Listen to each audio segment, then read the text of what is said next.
thank you for joining us on another episode of Popcorn for Breakfast. With me, as always, your co-host, Kirk. Hello, hello. And I'm your other co-host, Cam. And we are here to review a film. Sadly, this will be our last film review of 2022. We'll have to do a little year in review, make a little graphic in the Photoshops of all the films that we've reviewed. This being the final one. So, wow, it's been a year. And sadly, I think some of my favorite films of the year we didn't review on the show because we tend to review things that are seen by lots of people because we want to be a podcast for the people, by the people. So yeah, we'll see. We'll see if Avatar: The Way of Water, which is the subject of this week's review, will crack that list of favorite films for 2022, because I think next week, Kirk, we're not going to do an episode on this, but what I'd really like to do next week, and you and I have talked about this, is drop a little top 10 list. You know, that's what everybody likes to do this time of year. Top 10, top 5, whatever you want to call it. We're going to do Top Gun, Maverick. Yes. You know. Good point. Thank you. I just lost my whole train of thoughts. The people do the lists. They do the lists of here are the best films of 2022. So I think we'll do our top 10 favorite films of 2022. I think that'll be the way that we'll go. Yeah, I could do that. You can just rattle it off right now, couldn't you, Kirk? You could just go for it. No, I mean, I'll be honest with you. I forget movies that I see from week to week. Like, not like the experience or the story, but when they happened in life. I can't recall it. I don't know if that's a disease or a neurological disorder, but it happens. I don't know. You might want to talk to your doctor about that. But I feel that I the beginning of 2022 feels like eons ago. Like I was thinking about how Scream, that Scream movie, was like one of the first releases of 2022, and I'm like, holy smokes, that feels like very, very, very long ago to me. Yeah. And yet other films like The Batman feel not very long ago at all. And yet that was, that was 9 months ago now. So yeah, I was very sick during that viewing, yet I went to see it anyways. I know. And I was about to fly to Colorado like the next day. And I was like, Kirk's going to get me sick. I'm going to be sick the whole time I'm in Colorado. And I'm going to be upset. But I was like, we are seeing this movie. Like, I was like, Kirk, you're going to have to be dead to not see this movie. We are going to see it. And you know what? It all turned out fine. Except for you were very sick. Down my face. People probably thought it was tears from emotion. Yeah. And I just remember getting in the car and just letting it all just like drip on my shirt. Like, it was disgusting. It was bad. Just to really entice you to listen to the rest of this episode, just want to talk about my snot. I don't even remember. I do remember picking you up and you being like, I do not feel good. And I was like, don't care. We're going to see the Batman. Let's go. Because I'm a great friend. Okay. But we are talking about Avatar: The Way of Water this week. It's going to be our very, very last review of 2022. I'm sure we will review other 2022 films because a lot of times around the Oscars, when the box office slows down, there's not much coming out, we'll swing back and say, hey, this movie was nominated for Best Picture. Let's review that, whatever.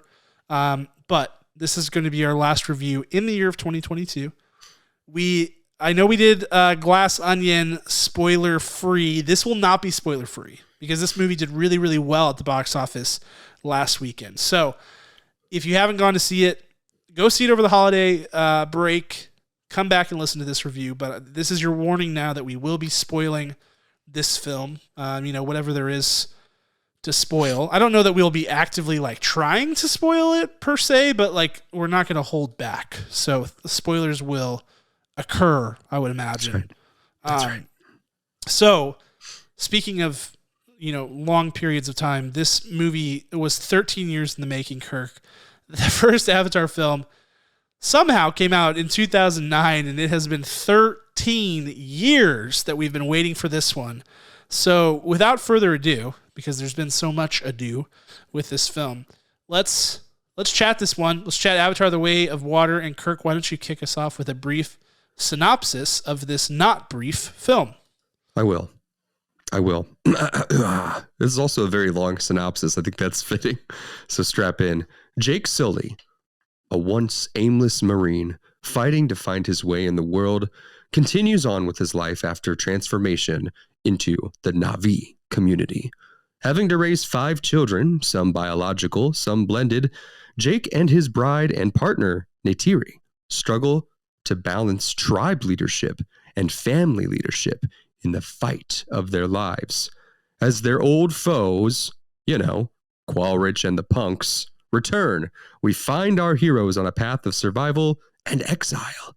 They'll leave their forest friends behind on their journey into the Way of the Water.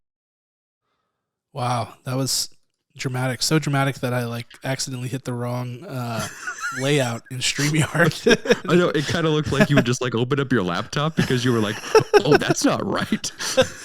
Wow, we're really firing on all cylinders now. But no, good synopsis, Kirk. Thank you. Definitely a very different textural feel to this movie because, as Kirk alluded to, early on in the film, we move away from the forest worlds of the Omaticaya tribes and off to the sea-dwelling people of the, what are they called, Metkanya or something like that tribe. So yeah, that's we're dealing with all new people. These people are not totally blue. They're like a sea foam. I mean, they're blue, but they're like a different kind of blue. Yeah, like Avatar. Oh no. Are I knew you were gonna have makeup. I knew it. I should have said that at the outset because I said I think there's an outside chance that Kirk shows up with his face covered in blue makeup, and there it is. Yeah, the Avatar, the Na'vi, the Okatamana, whatever. The jalapenos. Yes, very good. Good pronunciation. Oh, yeah. Yep, thank you. You knew I was going for jalapenos. They you keep shifting the camera. I have to do that so that I have to get this picture for the screen grab for our thumbnail for YouTube because I want to make sure your blue face paint, your Blue Man Group paint is captured here. But go on. Yeah, I forgot what I was saying because I'm really focused the on Omaticaya, the tribe that Jake Sully and Neytiri and such come from in the first film are the color blue that Kirk is currently drawing all over his face haphazardly right now. Yes, I'm trying not to get it in my hair because I do have to go to work tomorrow. Yes. But, maybe I just show up to work like this and just to advertise the podcast. You're going to be like that guy from The Nice Guys when the ink blot thing explodes and he's got a blue face for the rest of the movie. That's what you're going to look like at work tomorrow. That's right. You got some darkness and maybe some the little magical white dots, so. Yes, the bioluminescent algae, the bioluminescent dots That's right. on their face. Anyway, the Na'vi that we saw in the first movie are blue, like a royal blue. And these ones are more of a like a seafoam green / blue color. Is that what you're getting at, Kirk? Yeah, I am the Na'vi. Right. I don't have seafoam It's very green. convincing. Thank you. I mean, you can't even tell. Actually, I'm completely CGI right now. This is all mocap. This is James Cameron directed this episode of PFB. It took him a long time. We started recording 2 years ago before we'd even seen the movie. That's right. All right. Let's try to compose ourselves and stop knuckleheading around and talk about this movie. Yeah. Kirk, let's start with the acting performances. You're kicking us off here with, and the Oscar goes to, who was your best actor in this film? This one is so simple, so simple. I have to go with Miss Zoe Saldana, one of the OGs to the franchise. Very well, there was a couple of contenders to get in on the new action, but I just couldn't give it to them. I just couldn't give it to them. I had a difficult time connecting to a lot of characters because there were so many characters. But what Zoe did, because obviously, first name, obviously, what Zoe did in this film was give the most human performance, which she's not a human, she's B, in total not herself. Like it's Zoe Saldana because you read the IMDb page, but it's so incredible with how she's able to be this alien creature yet create universal emotions. And that's what it comes down to, universal truths that we all can relate to. And you see her just drop these bombs throughout the entire movie. Like she's trying her best to, follow her husband as the leader of this tribe and their family, but really speaking her mind without hesitation, knowing that she has that trust in him, that she can be 100% vulnerable with him and honest with him, and also be like, hey, you're going to need to come with me on this decision. Here's where you come with me, and here's where I follow you, and here's where we're going to meet in the middle and be a partnership. And they do a good job of that relationship, and I think it's mostly due to Zoe navigating those feelings.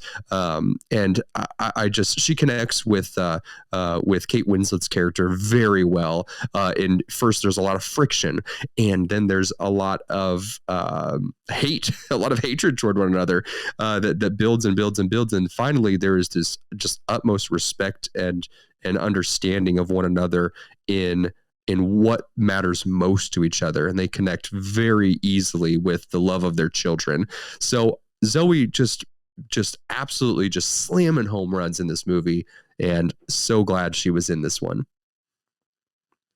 Yes, we love Zoe. We're so so lucky, as I know you and I are both fans of sci-fi and fantasy type films. We're so lucky to have Zoe Saldana along for the ride on so many of these iconic franchises, this being just one of them, and also Star Trek and the Marvel Cinematic Universe and things like that. So it's a great pick. I'm going with one of our newcomers, actually, for my and the Oscar goes to, and that is Britton Dalton, who played Loak in this film, which is the younger son of Jake and Neytiri, who is kind of the emotional and also the narrative focal point of this film. I think his character is sort of going through a coming of age situation where he feels he's constantly in the shadow of his quote unquote perfect older brother. He's kind of trying to find his place in the world. He gets a lot of heat from his dad for kind of knuckleheading around and trying to prove himself. But this movie takes an unexpected turn about halfway through, when Loak really becomes the focal point of the plot, when he befriends like a giant aquatic creature called the Tulkun. Payakan is the name of it, and they begin communicating and hanging out, and they're both outcasts.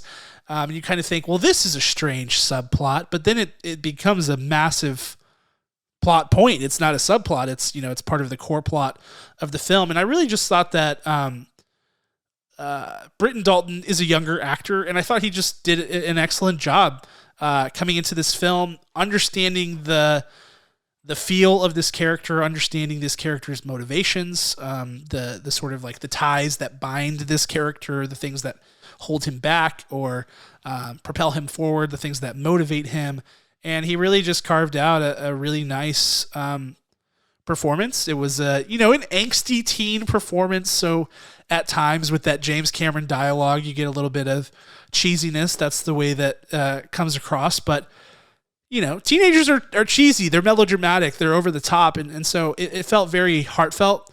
I think throughout this film, he's certainly an awkward teenager at times, but is trying to do his best for his family and the Sully clan. And I just thought Britton Dalton, being a newcomer to this, really grabbed my eye. So I have to give the best Oscar or best actor Oscar to him.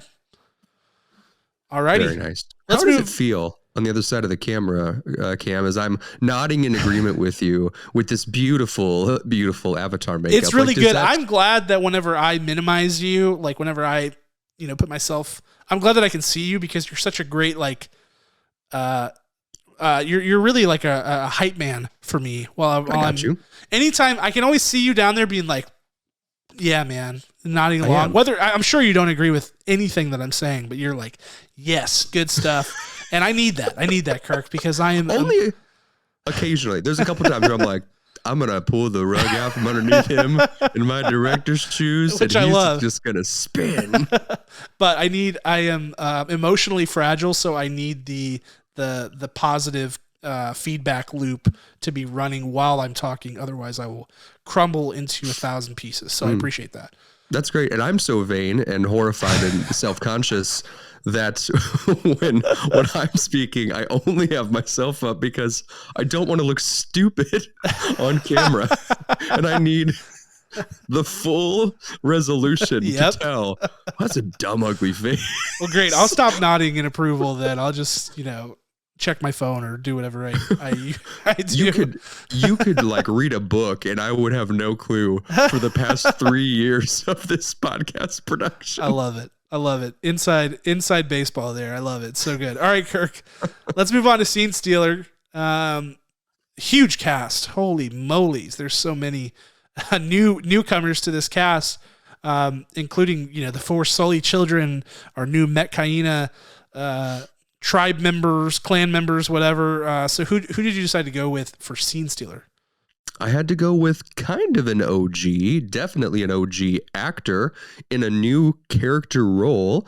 This goes to Miss Sigourney Weaver, ladies and gentlemen.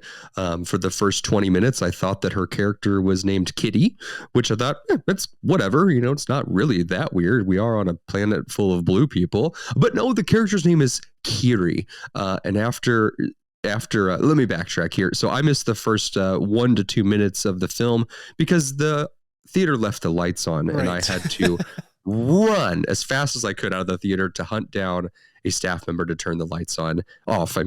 And thank goodness. So then I was just like, I had a lot of questions over that first minute, which a lot of the exposition drops for Cam at the end of the movie. So Kiri is oh goodness, the sickness is coming out of me. Kiri is the daughter of Sigourney Weaver's avatar, possibly and most likely by Immaculate Conception. And because Sigourney, she gone, she dead. They merged her into the avatar body at the 1 hour left mark of Avatar 1, if that's what I can call it. And Kiri is the daughter of that, which really is the spirit of Sigourney Weaver. So Sigourney Weaver voices this character. Glad we're caught up. Things take a long time in Pandora, don't forget. What I love about this is that even though I disagree with it being her voice, I really wanted it to be a different character altogether, but kind of just look like her.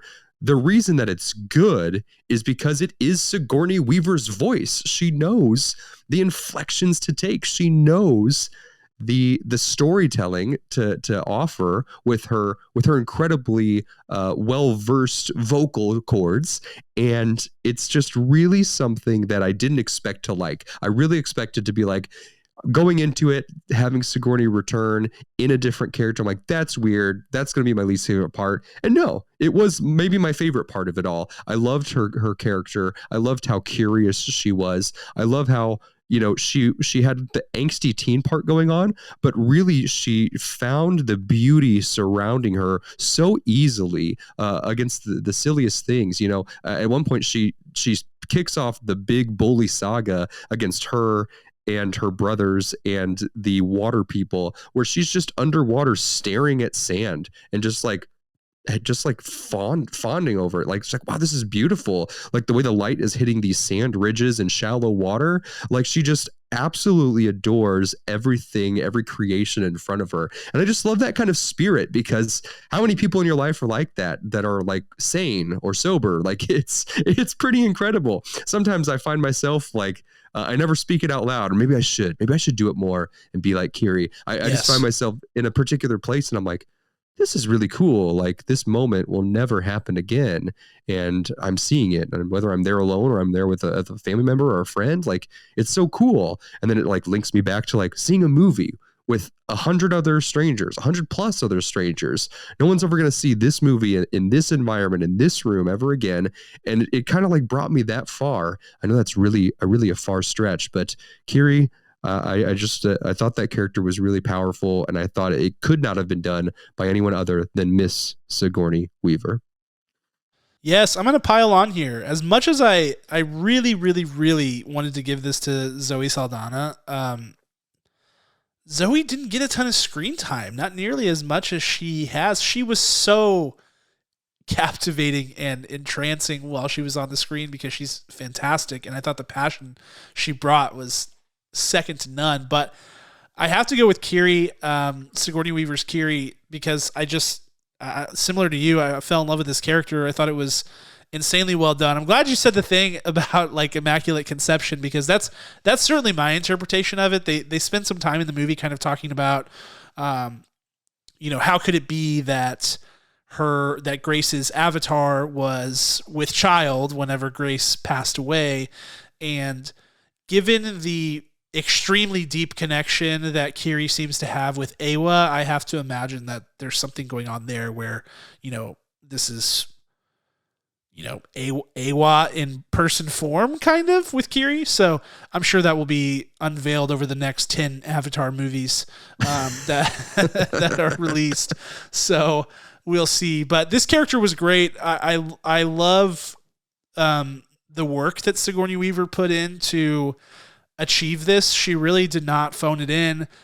She clearly put a lot of emphasis into her facial expressions, because the motion capture that they were able to do on the faces for this movie was positively insane, complete insanity. I could not believe my eyes.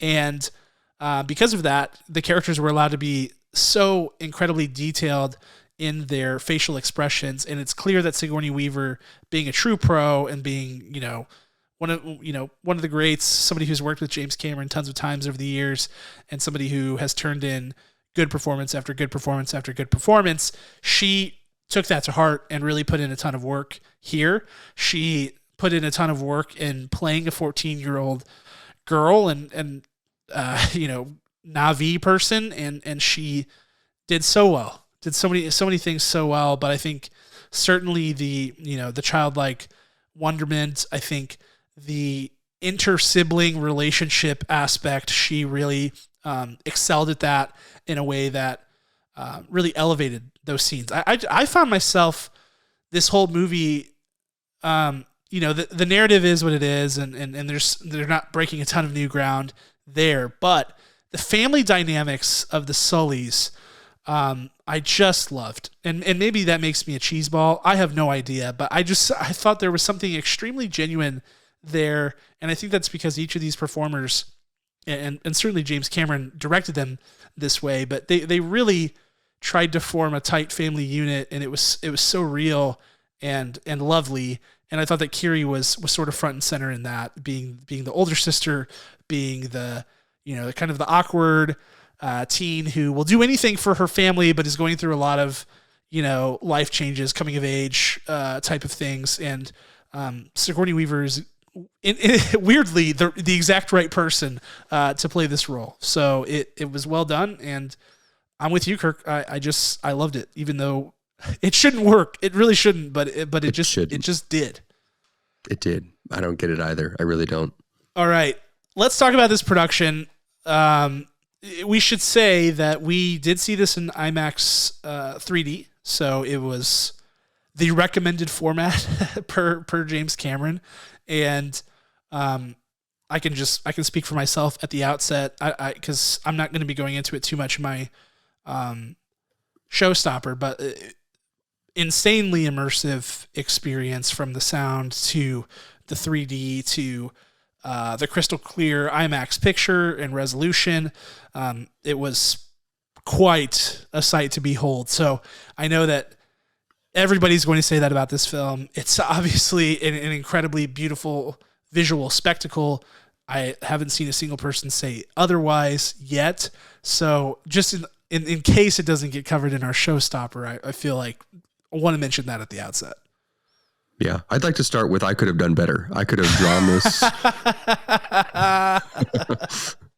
in such a better way, better coloring. Absolutely, Kirk. Unimpressive. You go, unimpressive all around. All right, Kirk, what was your showstopper? Oh, just the unmatched visual artistry of James Cameron on film. That's all. That's all it was. It was plain and simple. All I could think about was I can't even speak creatively enough about how creative this was.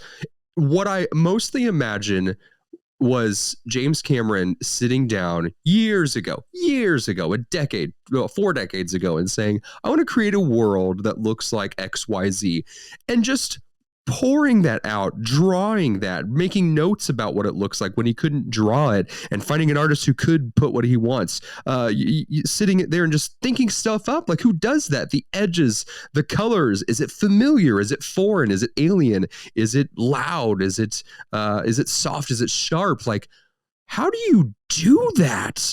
Like, it's so impressive to me. And James Cameron is a lot of things, and at the top of that list, he is a visual artist, and he knows exactly how to just create things. He just creates things, and that is such an impressive and incredible paintbrush that we all get to marvel at. So, despite whatever director's shoes you might have, or I might have, or Cam might has, no matter what, you cannot fight the argument that this just looks perfect. Agreed. It is staggering. It is so many adjectives. I mean, I cannot, like, we all expected this, right? And if you haven't seen the film yet, first of all, watch out for spoilers if you haven't already been spoiled yet. But second of all, like, you know that going in. You know, everybody knows that. Everybody's expecting that. And there's been so much hype. And there's been 13 years that you just think, okay, it's going to look gorgeous, but what does that even really mean? And then you see it, and it's like, holy freaking cow, this is so unbelievably far ahead of everything. Like, I almost laughed because I was thinking about, like, I don't know, and this is not a knock on this film, because I gave this film, I think, like an 8.9 or something, but Black Panther Wakanda Forever, you know, like, the visuals of that, you compare it to this. I mean, it's a joke. Like, it's not even close. It's just not from every possible lens. The detail, the smoothness of the motion, the action sequences, the motion capture on the face. It's just absolutely breathtaking and unbelievable. And the 3D was so immersive and so insane. You forget, until you tilt your head like this because your neck is hurting, you forget that you're watching a 3D film. But with this one, if you tilt your head, the whole thing distorts, which was kind of an interesting experience. But you really do forget you're watching a 3D movie, and it's truly insane. So I am not going to talk specifically about the visuals because I've sort of already done that. But my showstopper is the world building. You know, Kirk, you were kind of talking about it. James Cameron is a world builder. There are very few people in this world who are able to do this at the level that, he is able to do it. And those people are compensated extremely well for their talents. You know, the George R.R. Martins, the J.K. Rowlings, you name it. There's some, Brent Weeks. There's so many great authors and writers and filmmakers who are able to create worlds from scratch, which is insane. And he's one of them. And certainly in the first film, you're looking at this going, okay, this CG, at the time, let's roll the clock back to 2009. This CG, very similar situation, way ahead of its time, beautiful visual spectacle. But, you're looking at Pandora, there's not a ton going on. You've got the floating mountains. You've got a few different species of animals that appear. You've got Awa, the spirit tree, whatever. But it's mostly like, here's where they're mining and here's the forest. What happened in this film was a major glow up for Pandora in general, as they introduced the fact that, like, oh, by the way, there are parts of this planet that human beings haven't even gone to yet, because it's, an Earth-sized planet, and we only just got here however many years ago. And that started with the islands and where the sea clans live, and the entire world probably tripled in size based on the new things that he has laid the groundwork for, which is that there are different sort of species of Na'vi, meaning like these ones do not have a tail that looks like the tree people, Na'vi. These ones have like a fish-like tail, and they're a different color, and they're a different tribe, and they have different tenets and beliefs, and they live in different types of habitats.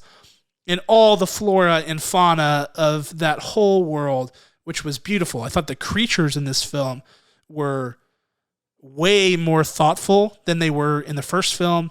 They were really well designed. They were intentional.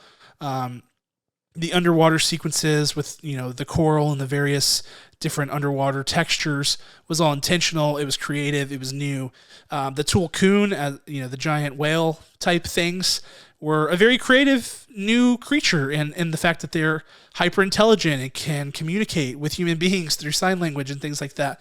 The world building was massive in this film, and James Cameron, I know, kind of said that part of the reason that this thing took 13 years was he had to extrapolate the world out to be the size that it needs to be to complete this franchise. And you can definitely see that here. There's a ton of work that went into making this, and I feel like the whole franchise is going to be better for it because they're establishing precedent for a lot of things that will be necessary down the line, and it just makes the whole thing that much more interesting. It makes you want to stay in Pandora, dwell in it, kind of look at the details, etc., which is necessary because this movie is 3 hours and 15 minutes long. So it better be good to look at, and it better be interesting to look at. So I thought the world building was really well done, and I think it's what separates this movie from the first, certainly.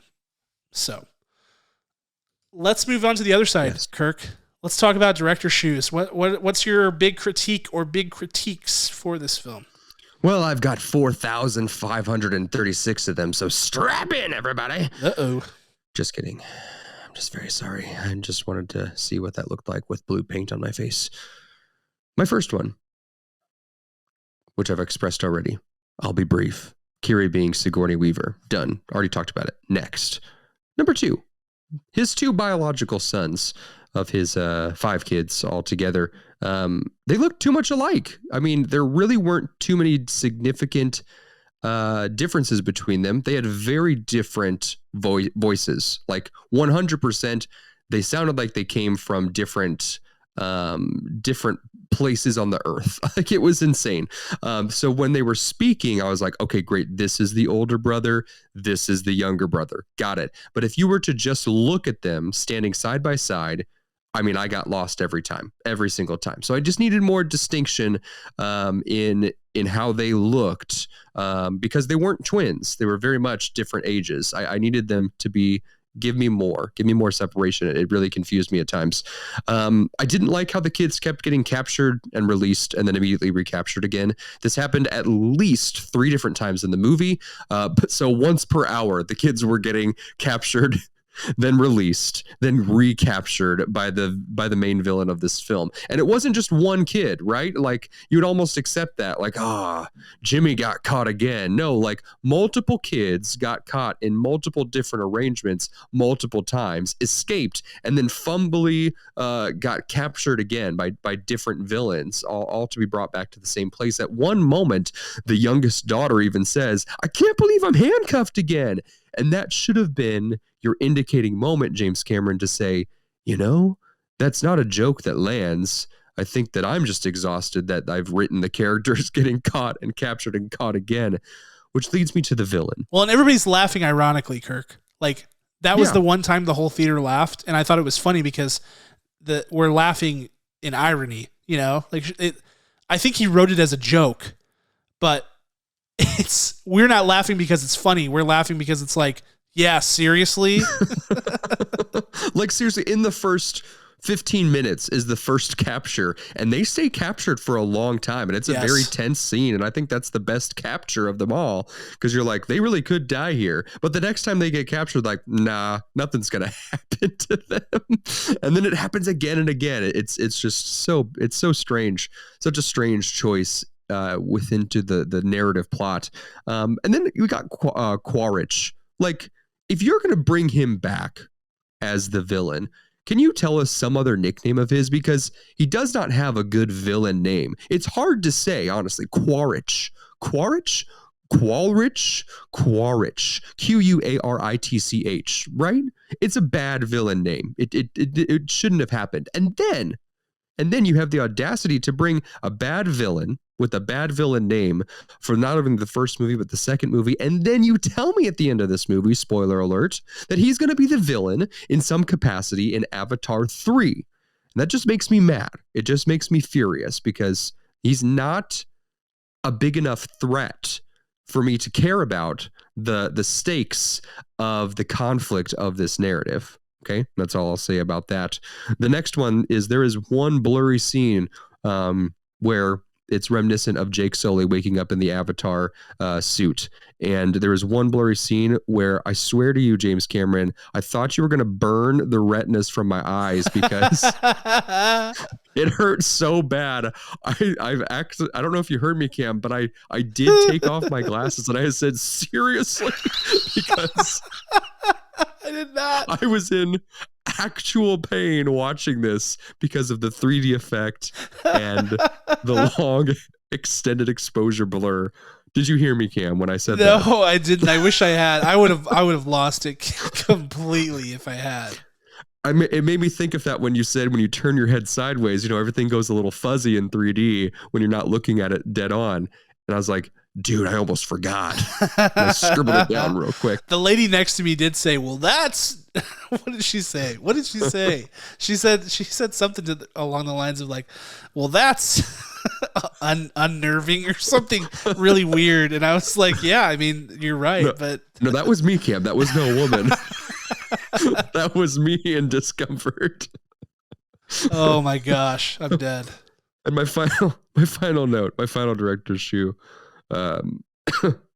Several shoes tonight.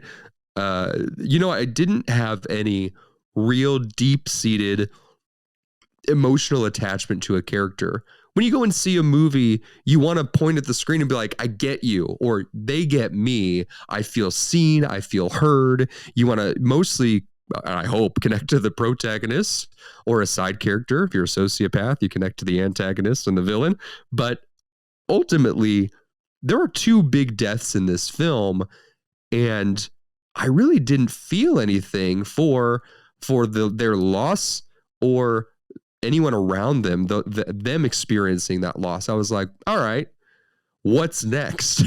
Because I just wasn't fulfilled by the emotional attachment of these characters, which was a big problem with Avatar 1, which is maybe the biggest criticism that people say, oh, the story suffers. Well, why does the story suffer, right? I heard an influencer say, you don't hate the story. Well, I don't think the story is absolutely incredible. The spectacle is incredible, and the story is built upon that spectacle.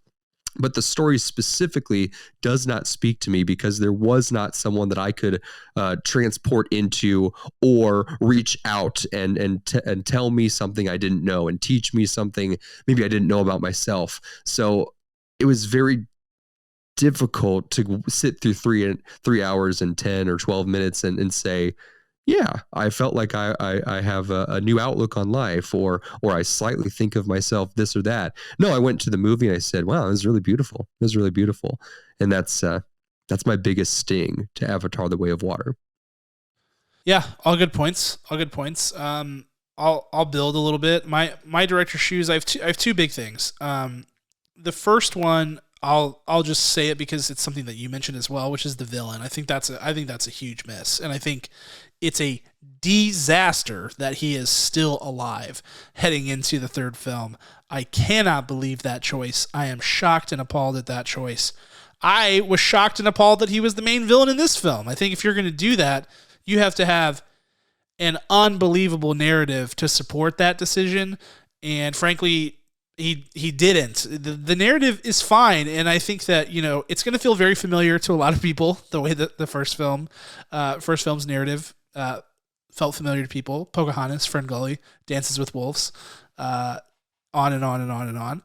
But Dances with Wolves, I didn't get that, but now I do. Yeah, it's been done, and this one, there's not a lot of new ground being broken. I mean, it's something that we've seen many, many times before, tons of tropes. It's not the exact narrative that you've seen before, but there's tons familiar here, lots of cliches and nothing majorly groundbreaking. Okay. So and that is pretty much fine, except for the fact that you bring the villain back. Why in the world do you bring this dude back? I just cannot believe it. That over 13 years, the best idea you could come up with for this was to bring that same dude back when he was already a weak villain to begin with, a very one-dimensional villain. He remains extremely one-dimensional. He remains totally uninspiring, and he's just not good. He's just not a good villain. And I thought that the acting performance was better in this film, but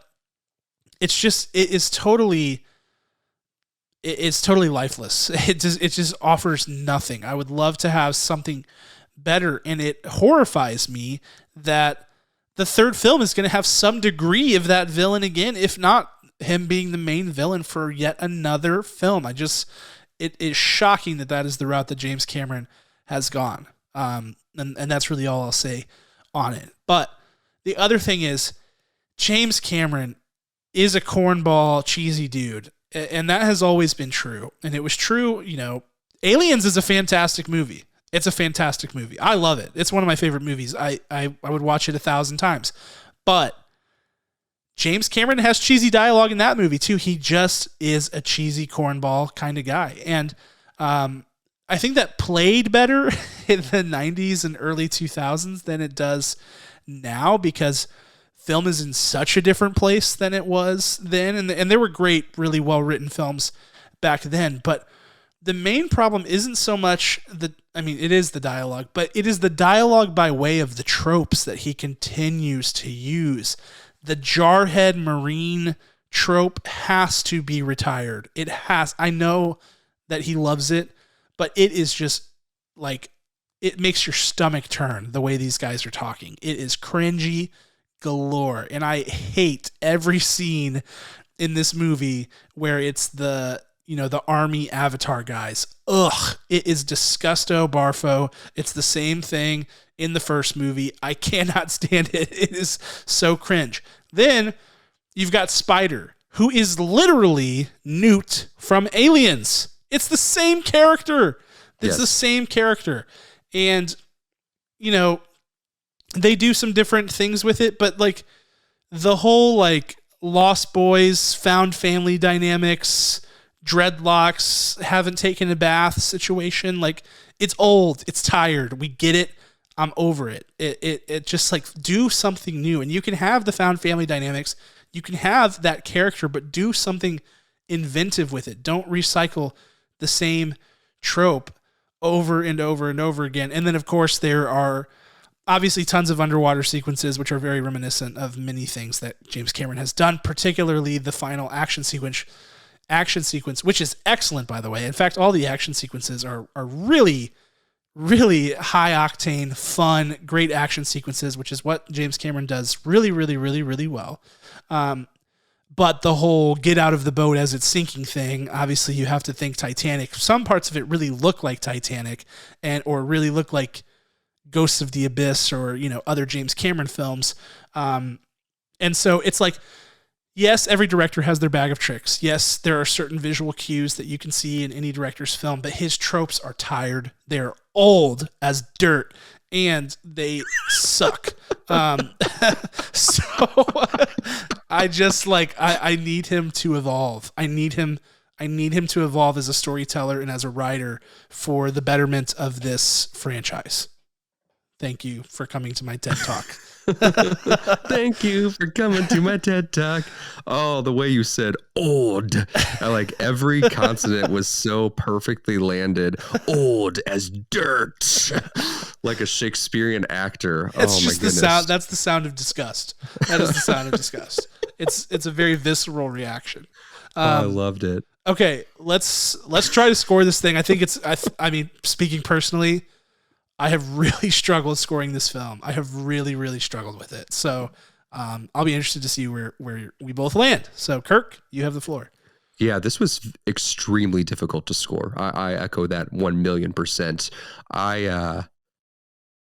At first I was like, well, let me try to rate the first one and then I'll try to rate this one. And in the strangest way ever, I cannot compare these two films because the scale of them is so different. It's one of the first times where I've thought, I can't even compare the original to its sequel. I recently watched Tron and Tron Legacy back. That's easy. You can watch Star Wars, the original trilogy, and the next two, the prequels and the sequels. You could say, got it. I know my rankings. Done. I do not know what a difference from 2 and 1 here on Avatar. It can't be done. I'm convinced it cannot be done. Scoring this was difficult because all of my points go to visuals and Zoe Saldana, because as I said, I had no emotional attachment to a character. Even though Zoe Saldana was the closest to that, I could not connect with her on a deep level. I could connect to her as a parent, and I could connect to her on saying, man, look at her go. She is just skilled and she is just committed. But I could not 100% say that her character was a thing that I reflect most dearly and sincerely at my core and my subconscious. So all the points go to visuals and Zoe. The Cameron, when you were talking about how cheesy the writing is, I mean, this really is a case of George Lucas and a case of James Cameron just being these incredible visionaries, but not knowing exactly how to focus the rest of their genius. And it comes down to, if they would allow someone to chat through those parts of it, like really allow them to, then you could really crown these things in such a more epic and beautiful way. But their heads are probably so giant. Maybe their heads are as big as the galaxy and as big as Pandora, that they won't allow, there's no more space left in there to sneak in positive and compelling dialogue. I think that has to be the case. I'm finalizing my score as I speak. I think it comes down to what I've said already, but I gotta go with a 6.0 out of 10 kernels. Youchie mamas. That's a holy moly. That's a stinger. I feel like you spend 13 years and a zillion gajillion dollars and get a 6.0. That is missing the mark. And granted, you're, an audience of one. So, but still, like, nobody should be walking away with that opinion. If they do, you failed miserably. Right. So I think mine will contrast that. I would say that if I'm looking at the first two movies, I think this is clearly the better of the two, in terms of the world building. Certainly, the characters. I find these characters easier to connect to. I think that's probably the main difference that we'll have, Kirk, is that I actually was, whether I'm a cheese ball and a cornball for it, whatever, I found myself connected to the Sully family dynamic. I felt like that was real, tangible. I could feel it. I did hate that the older brother's only purpose in the movie was to be a vehicle for the development of the younger brother via his death. That was pretty apparent within the first, hour of the film, that his time was numbered in the world. I think it was obvious that he was going to bite it at some point. But overall, I thought the kids, whether it be Took or Kiri or Loak, stole the show for me. I thought that they were good. I thought they were good performances. I thought they were real. Like I said, I think kids are cheesy and melodramatic. So the times where they were that, it didn't pause the suspension of disbelief or anything like that. So that was all good. I was blown away by the visuals. Didn't think the narrative was overly impressive. Hated the villain choice. It's certainly, this is like, the most obvious critique of them all. It's certainly a very self-indulgent film. I mean, 3 hours and 15 minutes. There's a lot of filler. There's a lot of glamour shots, and that's all fine and well. It's a beautiful film. It looks really good. You can see why he would do such a thing, but it's hard for me because I think that this movie is an absolute standout visual production, and so it's hard for me to be like well, I gave, Black Panther Wakanda Forever an 8.9, and compared to, that looks like a pile of steaming garbage next to this film, like literally, because this film looks so good. So that is a struggle for me. But I think the fact that I was able to connect with the characters, the fact that I really loved the world so much more in this movie bumps my score up higher.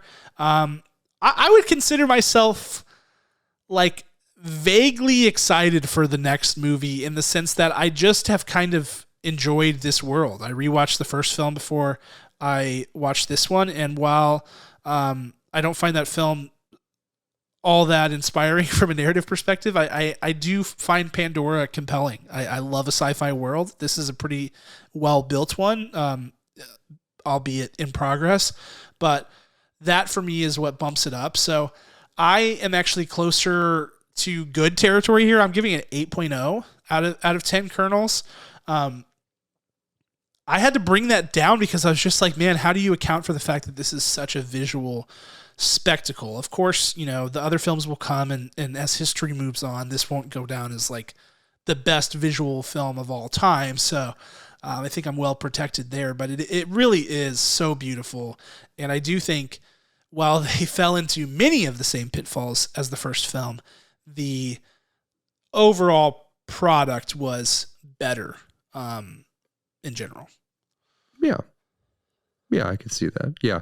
I think that this one is going to be the Age of Ultron to the rest of the series, because it had to lay down so many more things. These kids are obviously going to grow. They're going to grow. They're going to die. They're going to kill off Jake Sully at some point. I got vibes that the younger son is like giving Anakin vibes, and maybe he's going to be villain in become a villain in the next film, and then really be the villain in Avatar 4 with his I'm better than you think I am. I can do these things, and I feel like that could be his future, and that he is, as we had Jake Sully come from humans, but he is fully in his heart, he is a Na'vi. But then all of a sudden you have the opposite, where you have Jake Sully's son, who's like, no, I've been cursed with this world, and I should be on my own, and then departs maybe with a gaggle of people, and there's another conflict of maybe fighting the humans, like going after the humans because of all of the resources they steal. That could be compelling and bring me closer to excitement for episodes 3 and 4 of Avatar. Yeah, I mean, I do feel like the spider villain arc is like right there for the taking, right? So that feels like that's going to come to fruition at some point. Spider certainly less than fond of Zoe Saldana's character after she threatened to kill him. He saved his kind of bio dad Avatar thing, and doesn't know where he fits in. He's kind of vulnerable in that way. So I think they'll go that route, though. I'm cringing at the thought of that because it's just so predictable. It's so predictable, and it's just more of the Quaritch tree of garbage that I hate so much about this series. But yes, I really feel like this series is close to being something substantial, but it needs to take another step. The story needs to have something really compelling. There needs to be a left hook. There needs to be a Hunger Games catching fire. There needs to be something that is unlocked here in the next movie. It has to be the next movie, because people are going to stop caring, I think, after that, if the narrative remains, the same tired old rehashed, recycled tropes. I don't know. It just feels like it would be such a shame if this franchise was a visual spectacle and nothing else. The whole thing, we get 5 movies of it. Like that would be a real bummer, and I hope that it doesn't end up that way. But it's teetering. It's teetering for sure. Mm-hmm. Mm-hmm. This movie was not as good as it needed to be to make 3 such a lock that it's like essential cinema. Right. This movie needed to be a bigger step forward. That said, I was pleased with the fact that it was better than the first one, because to me, like, that's what I needed to see. Like, this needs to be better than the first. I just wish it was a little bit more evolved than the first one, and it wasn't quite. in Avatar 3, they need to kill Quaritch in the first 6 minutes. Otherwise, they'll lose me. Yeah, like, they need to Count exist. Dooku him. Yes. Movie starts with just a total barn burner of an action sequence that puts him down for good. The action sequences are so great. They are great. They really are really great. There's so much there, and yet there's too much there. It's like it's such a conundrum with this series so far. But I did like this movie. I did think it was great. I just think that